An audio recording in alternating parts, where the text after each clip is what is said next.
ए राकेश भाई एगो बात कही हो, अकेले ऐसे बेईमानी करवा सब लइके बताओ प्यार लग तड़प के मंच पर चले हो, अकेले अकेले मत करो तुम। रुको रुको आई राम बिहारी जी ने बता राकेश जी को 1000 रुपये पुरस्कार दिया जाए और कौन गाना गाने के लिए कहा जाए?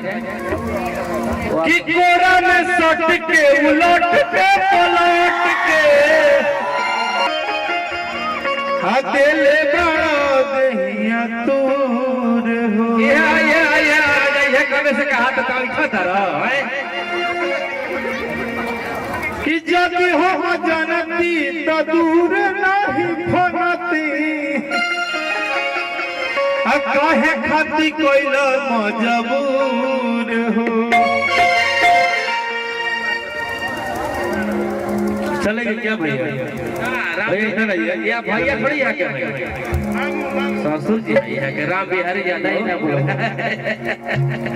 कि कोरा में सट के उलट के पलट के दिल दर्द हिया दूर हो।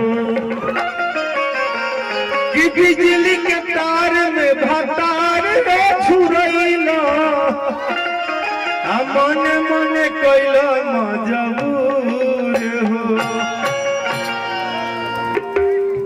कि बेरी बेरी छुई ना हमारा बबुई बखत बदन पर भोर। हे राजा तनी जाई ना बहरिया। अच्छा घुसे के मन करते का करी हम भाई दुआरी कराएगा क्या रहोगे? वाह फनी हर साली कितना अच्छा वाह क्या कहला भाई। अच्छा दोनों में कौन अच्छा है? अच्छा एक बात कही ओकरा पर ढेर लोग लागल बा, सामान कुटाइल बा, ये सामान बचल बा, हमें नहीं रहल भाई सही बोलत। अरे hello what is this no setting you are between the छोटी छोटी सटिंग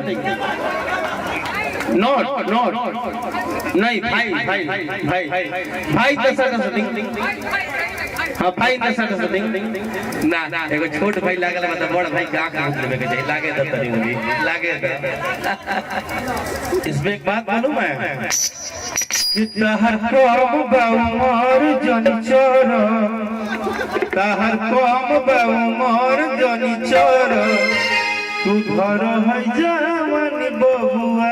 बहुत भोजपुरी आगे गइल, बहुत आगे गइल भैया हो। कि कोरा में सट के उलट के पलट के दिल मारो दहिया तूर हो।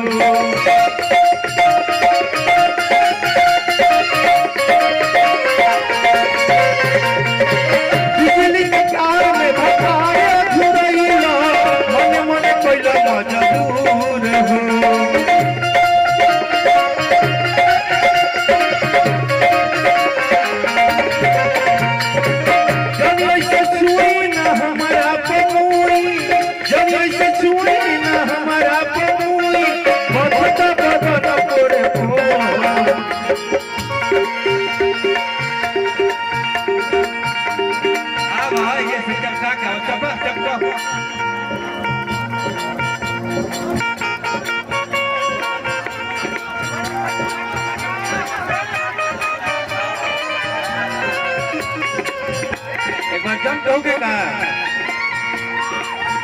एक बार पूरा हल्ला करके बताओ हो गए।